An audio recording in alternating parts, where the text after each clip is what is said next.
Bonjour, comment ça va? Moi, ça va très bien. Et vous autres, à la MRC, ça va très bien. Oui, c'est vrai, ça va bien. Beaucoup de travail, mais on est de bonne humeur, on a des beaux dossiers, alors on avance. Ça, on commençait par une belle nouvelle, parce que j'ai regardé hier votre nouveau site web. Vous avez lancé, et c'est vraiment bien pour la population. Vous avez travaillé fort pour ça. Oui, il fallait absolument le moderniser, le rendre accessible à tous les gens qui ont des tablettes, des téléphones intelligents, puis que ça soit plus facile d'accéder aux informations. Donc ça c'est fait. C'est un site web qui est très consulté, hein. C'est le site le plus consulté du Témiscamingue, avec environ 4500 visites par mois. Alors on se devait, il y a beaucoup d'informations que les gens ont besoin sur l'évaluation, les cartes municipales, les matières résiduelles. Puis il y a beaucoup de contenu qui est bilingue. Alors ça, je pense que les gens vont aussi apprécier. Et si les gens veulent suivre aussi toutes les informations de la MRC, dans un souci de transparence, il y a tous les comptes rendus, de procès-verbaux, les budgets, tout est disponible de façon assez rapide. L'objectif qu'on avait demandé, c'est pas plus que 3 clics. Alors, en moins de 3 clics, normalement, vous devez arriver à votre information. Et le visuel, pour monsieur et madame tout le monde, est plus facile aussi, puis c'est moins astreignant parce qu'on n'a pas seulement les procès-verbaux et les écrits que nous autres, on est plus ou moins intéressés pour la plupart. Là. Absolument, je comprends ça. Mais on veut aller à l'information directement et c'est bien clair. C'est bien fait. Et vous allez avoir vous allez avoir des vidéoclips aussi. Oui, beaucoup d'images, beaucoup de petites vidéos, moins de texte. Alors pour les gens, c'est plus facile. Quand on veut aller vers les matières résiduelles, il y a une photo de poubelle, les cartes, c'est une carte, c'est plus simple. On s'y perd moins, puis justement, le problème de langue est moins présent à ce moment-là. En tout cas, félicitations, c'est très bien fait. Merci, je vais le dire à mon équipe. Parfait. Une autre chose, on parle justement d'accès à nos tablettes et aux cellulaires. Il y a une nouvelle couverture pour les cellulaires en région? Ou comment ça se développe? On travaille le dossier. Là, il y a 2 dossiers qui se travaillent parallèlement. Il y a eu un appel d'offres du fédéral pour couvrir au niveau de l'Internet haute vitesse. Oui. Donc ça, il y a une firme là qui a reçu le contrat et qui va commencer à se desservir. C'est ExploreNet qui a obtenu le contrat pour couvrir le territoire. Donc on va bientôt avoir de la publicité. Il y a toujours 2 compagnies là, de téléphonie, plus là il y a Vidéotron et Rogers Communication qui sont en train de regarder la possibilité eux aussi d'implanter des tours supplémentaires pour couvrir. Il ne faut pas oublier qu'on a encore quand même et toujours le système Internet avec communication Témiscamingue. Alors ça, les gens peuvent appeler, c'est disponible, c'est accessible. Alors vous voyez que ça se développe, on est en train de couvrir. Pour ce qui est du téléphone, ça c'est un petit peu plus compliqué. Mais il n'était pas supposé d'avoir des tours d'ajouter? C'est ça, là. C'est compliqué. Puis là, avec les élections, présentement, on dirait que rien ne bouge. Les élections fédérales, est-ce que les programmes vont continuer? Est-ce qu'ils vont être subventionnés? Donc, on est dans un flou. L'Internet, ça a l'air de bien aller. Ça avance dans la bonne direction. Le cellulaire, on a encore du travail à faire. Moi, je suis quelqu'un qui voyage beaucoup au Témiscamingue, puis on peut le dire vraiment, il n'y a pas de couverture. Non. Il n'y a pas de couverture. Hier, j'étais à Kipawa, puis à Kipawa, à part dans le centre, le reste, il n'y a pas de cellulaire. Alors, c'est quand même très embêtant. Et ça, on le sait, on a bien compris le message, c'est important. Mais les compagnies, on n'a pas de marché. Hein, on n'a pas le volume intéressant. Donc, on regarde même des partenariats avec ces gens-là pour pouvoir offrir une couverture comme il se doit, permettre aux gens, c'est une question de sécurité aujourd'hui. On ne peut pas se passer de couverture cellulaire si on veut se développer, si on veut se promener en forêt. Ces choses-là, le week-end dernier, il y a des gens qui ont été pris sur le lac Simard. S'il y avait eu de la couverture cellulaire, on les aurait eus et on les aurait ramenés à bon port sans avoir à les laisser dormir une nuit dehors. Là. Donc, tous ces éléments-là, on travaille très fort là-dessus. On a dit aux candidats là, du fédéral qu'on a rencontrés que pour nous, c'était la priorité. Et que ça, il va falloir que dès qu'il y a celui qui va être élu, va devoir livrer les marchandises de la téléphonie cellulaire. Non seulement pour monsieur et madame tout le monde, pour la sécurité, mais aussi pour les entreprises, parce qu'il y a beaucoup de construction là, en ce moment, là, que les gens se promènent et ils n'ont plus de réseau. Absolument. Non, c'est pas normal. Et aujourd'hui, en 2015, on doit avoir du cellulaire, au moins sur les routes. C'est quand même normal. Oui, c'est ça. Là, on va parler de quelque chose, parce qu'on en parle souvent, mais c'est parce qu'il y a encore de l'amélioration à faire à propos de la campagne pour le recyclage. Bon, pour les résidus, les matières résiduelles. On s'améliore, mais on n'est pas encore de haut niveau, je pense pas. Hein? Malheureusement. Oui, malheureusement, vous le savez, gênée. à chaque fois qu'on se voit, je ratape sur le clou. C'est un tiers du budget de la MRC. Donc, Hey. dans vos taxes, c'est majeur. La gestion des matières résiduelles, c'est majeur. Et malheureusement, on a atteint un plateau. Au niveau du compostage, on a le même chiffre à peu près que l'année dernière. Par contre, les matières résiduelles, les poubelles, elles ont continué à augmenter. Mais je comprends pas. Eh bien, nous non plus. Ça veut dire qu'il y a des gens qui... oui, il y a une raison qui s'explique et qui est une bonne raison, c'est qu'il y a un peu plus d'activité économique, il y a eu beaucoup plus de construction, rénovation cette année. Ça, on l'a vu dans les permis. Ça a été majeur. Donc ça entraîne évidemment plus de déchets. OK. Ça, c'est sûr. Mais ça n'explique pas tout. Et ça n'explique pas pourquoi on n'augmente pas. Le recyclage, ça va très bien. Bon. Les gens sont très bons. Les poubelles sont pleines, ça va bien. On les encourage juste à améliorer leur tri parce qu'il y a encore beaucoup de choses qui ne vont pas au recyclage, qui se retrouvent dans le recyclage. Donc ça, c'est quand même pas si grave que ça. Le compost, et puis particulièrement Témiscamingue, Paoua, là, il y a des efforts à faire. Il y a des efforts à faire, le volume n'est pas là. Il n'y a pas assez de volume, puis la qualité n'est pas excellente non plus. C'est pour ça qu'on a décidé de faire des petites capsules vidéo. OK. Elles sont en français et en anglais, puis elles durent moins de 2 minutes. Puis il va y en avoir une toutes les 3 semaines, là, tous les mois pratiquement, pendant une année. Puis on en a sur des thèmes très précis, avec des trucs, avec des conseils. C'est très humoristique. Vous pouvez aller déjà voir la première là, sur le site de la MRC ou sur le site Facebook de la MRC. C'est très drôle. Et on ne vient pas vous critiquer, on vient vous donner des outils pour nous améliorer. Ce qu'il faut comprendre, c'est que quand on emmène le compost, là, pour nous, c'est ce qu'il y a de plus rentable. Ah. 1 tonne de déchets, le bac noir, là, quand 2 bacs noirs, ça nous coûte 130 $ pour les envoyer à Rouyn-Noranda et les traiter. OK. Puis un bac vert, ça nous coûte entre 30 et 40 $ de le traiter localement. Donc en plus, on crée de l'emploi local. Et en plus, ce compost-là, on le redonne ici, là, vos parterres, vos jardins à Témiscamingue, là, c'est avec du compost de la MRC. Donc vous voyez, il y a vraiment un retour extrêmement intéressant. 40 $ versus 130, 140 $ avec les taxes. Alors pour nous, il faut absolument améliorer ce volume-là. Parfois, avec le camion de compost, on retourne après avoir fait tout Témiscamingue avec un quart de camion, un demi-camion. Alors ça, c'est pas normal. J'aurais pensé plus que ça. Ben oui, et c'est pour ça qu'on fait vraiment une campagne pour sensibiliser les gens. On comprend, parfois c'est pas facile. L'été, c'est un peu plus difficile aussi, là. Mais l'hiver, il n'y a aucune raison. Il n'y a pas d'odeur. Ben non. Il n'y a pas de problème. On peut mettre ça dans le bac, puis mettez votre bac seulement quand il est plein à la route. Parce que votre municipalité, elle est facturée, oui, au volume, au poids, mais au nombre de levées. À chaque fois que le bras, il lève un bac, il y a une facturation. Alors, si votre bac, il y a juste ça dedans, là, mettez pas au chemin. Ça sert à rien. Nous, ça va nous permettre, ça va être plus facile, ça va être plus rapide, puis ça va coûter moins cher à l'ensemble des citoyens.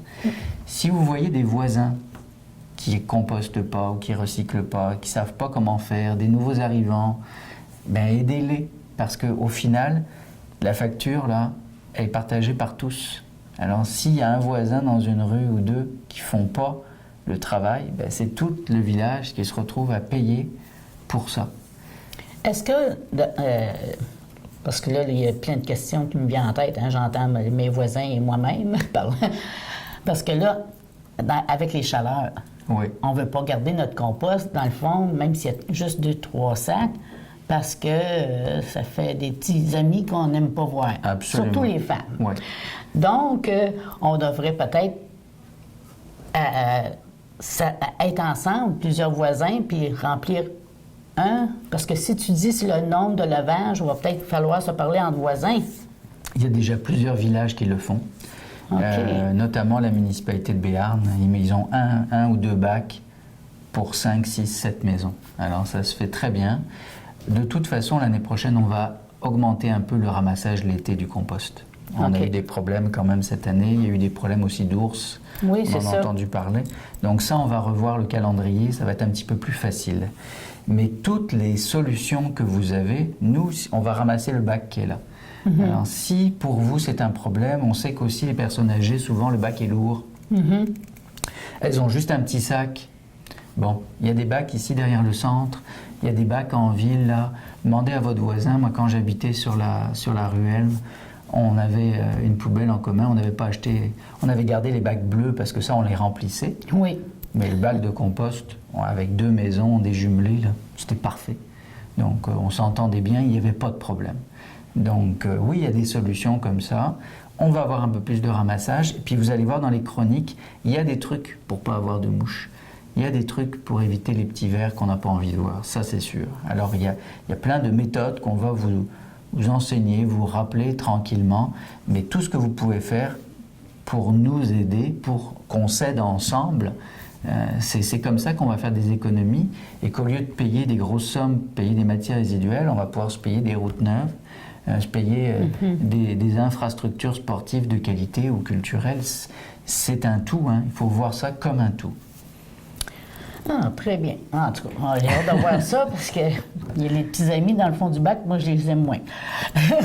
Un peu de vinaigre, hein, vinaigre blanc. On peut mettre juste un peu de vinaigre blanc, la petite vache aussi. Ou tout simplement, ce qui attire ces petites bêtes-là, c'est l'humidité. Alors les gens laissent tout le temps leur bac en plein soleil. Alors ça cuit là-dedans. On n'a pas le choix de vous les placer. Là. Mais c'est sûr que quand il est en plein soleil, c'est un vrai four là-dedans. Puis c'est sûr quand on l'ouvre, ça sent pas bon. Non. Donc si on peut le mettre un peu à l'ombre, si on peut mettre sa poubelle dans un plus petit bac, puis attendre pour la mettre dans le gros bac, il y a plein de petits trucs qu'on va vous donner. Sur le site internet, il y a plein de conseils. Puis je le rappelle, ils sont bilingues là. Donc c'est assez simple d'avoir l'information. Très bien. On parle de maison, on parle de détecteur de fumée. Oui. Parce qu'il y a un problème ou pas? Qu'est-ce qui arrive là? Bon, c'est pas un problème, c'est une question d'améliorer la sécurité encore trop souvent. Puis on le voit, il y a des campagnes nationales. Hein. Faites attention, il y a encore quelqu'un qui est mort cette semaine à Notre-Dame-du-Nord, qui a allumé son poêle, puis voilà, et puis il n'est pas bien ramoné, puis le détecteur, je sais pas, n'a pas marché, il est mort dans sa maison. Alors, une vie, ça n'a pas de prix. Non. Alors, pour vous aider, pour s'assurer qu'au moins cet élément-là, qui est un élément fondamental de sécurité, marche, la MRC, il y a quand même 11 municipalités qui ont décidé qu'au lieu que chaque village envoie quelqu'un, on va embaucher quelqu'un qui va faire le tour, qui va être bien identifié à l'image de la MRC, puis qui va être sûrement accompagné par quelqu'un de votre municipalité, va faire le tour pour vérifier si le détecteur marche. C'est à partir de janvier? Oui, ça va être à partir de janvier. On va vous prévenir. Laissez pas rentrer n'importe qui dans votre maison. Il va y avoir un papier, parce qu'il faut faire attention à la fraude. La personne ne vient pas là pour vous vendre quelque chose. OK. On rassure bien les gens, c'est important. Elle vient pour vérifier que votre détecteur marche. Donc elle va venir faire un test. On est censé avoir un détecteur minimum par étage.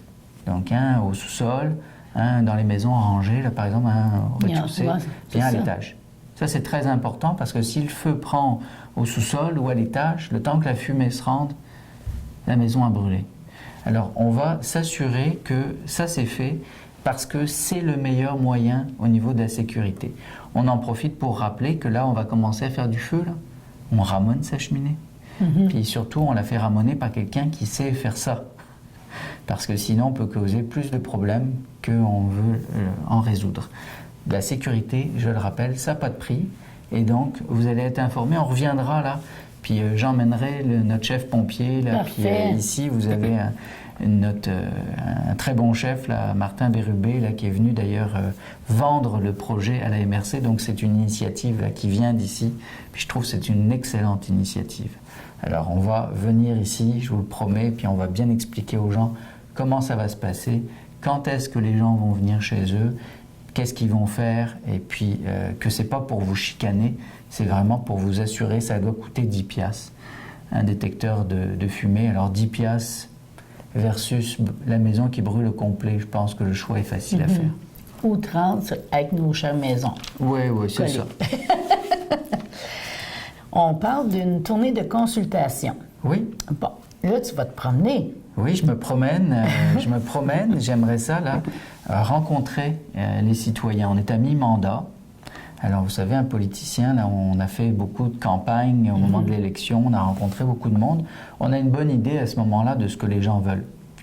Et là, il y a beaucoup de grands défis au niveau du monde municipal. Vous l'entendez à la télévision, au niveau des budgets, au niveau de toutes les nouvelles responsabilités, au niveau du développement de la communauté. Hein. Je l'ai dit la dernière fois, ici à la télé communautaire, mais la population baisse tellement qu'on est plus qu'à la limite au niveau des services. Je le répète, c'est extrêmement important ce que je vous dis là. Que ce soit les services à l'hôpital, que ce soit à l'école, que ce soit les services de la SAC ou tout autre service que vous avez locaux. Là. La population n'est plus de 5000 habitants, Témiscamingue, elle est de 1800 habitants. Alors il faut absolument, 2000 habitants peut-être, il faut absolument revoir nos façons de faire, réfléchir, développer notre économie, relancer le Témiscamingue. Alors vous pouvez venir voir votre mairesse, vos conseillers municipaux, moi je les rencontre. Vous pouvez venir aussi me rencontrer, vous pouvez demander à me rencontrer aussi. Ça va me faire plaisir, moi j'habite à Témiscamingue, je peux venir à Kipawa aussi, là, s'il y a des citoyens qui ont des questions, qui ont des idées de comment on pourrait faire pour développer le Témiscamingue. Nous, on ne sait pas tout. On n'a pas toutes les bonnes idées, mais je suis sûr que j'en entends là des gens qui ont des très bonnes idées et qui peuvent nous aider à prendre des bonnes décisions pour les années à venir. Alors, il va y avoir un calendrier, mais vous pouvez appeler à la MRC, vous pouvez parler à votre conseiller ici ou à Kipawa, puis moi je vais venir vous voir, ça va me faire extrêmement plaisir. Parce que là, Arnaud, en étant préfet, tu as tellement de dossiers à t'occuper. Oui. Mais tu as déjà été agent de développement. Oui. Tu connais le sujet. Absolument. Donc là, tu vas te libérer un peu plus, puis tu vas avoir ton cerveau d'agent de développement. Les deux, parce que oui, il faut faire du développement, ça c'est une évidence, puis les gens qui ne le comprennent pas, j'ai hâte de voir comment ils ont d'autres solutions. Parce que je vous le dis, c'est pas parce qu'on veut faire des usines, puis ci, puis ça, c'est juste que si on ne le fait pas, il faudra faire des choix. Des coupures, encore. Mais pas des petites, là, ça va être des coupures qui vont être des coupures qui vont toucher le citoyen directement. Et c'est tout à fait logique. Il faut comprendre cette dynamique-là. Alors, on a des services, je pense, qui couvrent quand même relativement bien nos besoins, mais il faut se responsabiliser. Je prends un exemple. On a une belle épicerie. Hein? On l'a voulu, cette épicerie. Comment ça se fait qu'on va encore magasiner à North Bay?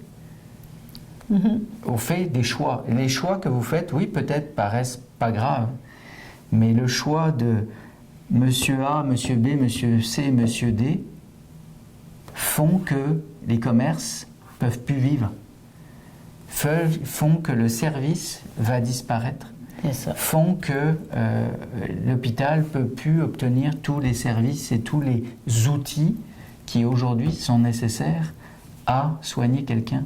Et c'est la même chose pour les écoles, et c'est la même chose pour la MRC, et c'est la même chose pour votre municipalité. Et c'est des emplois qui disparaissent. Des emplois qui disparaissent, mais donc si jamais il y a juste plus que de la villégiature, puis plus rien, ben je suis désolé, c'est plus un cadre de vie qui est correct. Alors il faut absolument trouver des solutions. Puis je ne dis pas qu'il faut tout accepter, mais il faut trouver des moyens de le faire. Il faut trouver des façons de réfléchir à comment soutenir les commerces locaux, comment augmenter la population du territoire, comment faire que de jeunes familles vont venir s'installer.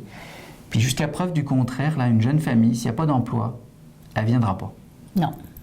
Bon, alors on a tous envie que nos enfants grandissent puis vivent ici, mais pour ça, il faut qu'ils aient de l'emploi. Un emploi de qualité, un environnement de qualité. C'est ça que je veux aller discuter. Donc vous voyez, oui, il y a un rôle d'agent de développement, mais en même temps, moi, quand je fais le budget de la MRC, ben, il faut que je sache qu'est-ce que veulent les citoyens. Est-ce qu'ils veulent moins de déneigement? Est-ce qu'ils veulent qu'on s'occupe plus ou moins des chemins forestiers? Les chemins forestiers, là, c'est une nouvelle responsabilité qu'on a. Avant, on avait 1,2 million pour le gérer. Là, on a 250 000 $. Oups. Alors, qu'est-ce que je fais? Moi, je ne les ai pas, ces réponses-là. J'ai hâte de discuter. Je sais que je vais rencontrer les gens de la ZEC, notamment. Je vais rencontrer les associations de chasseurs-pêcheurs. Ça, c'est des choses qui sont en cours. Mais s'il y a des citoyens, des groupes de citoyens, même des individus, n'importe qui, c'est très facile. Je prendrai une salle ici et puis on se rencontre toute une journée. Juste appeler à la MRC. Mylène Grenier, mon assistante, va mettre tout ça en ordre. Vous pouvez m'envoyer un petit texto aussi ou quelque chose sur Facebook, courriel. Vous avez mon adresse sur le site internet. Ça va me faire très plaisir de vous répondre. J'en reçois déjà, mais j'aimerais en recevoir plus. Du pain sur la planche, hein? Oui, d'ailleurs, on peut inviter les gens, là, s'ils ont des questions à vous poser. Là. Oui. On pourrait y répondre aussi avec la télé communautaire. C'est un magnifique outil. Il faut s'en servir. Oui, parfait. Donc, prochain rendez-vous. Absolument. Merci beaucoup. Merci. Merci.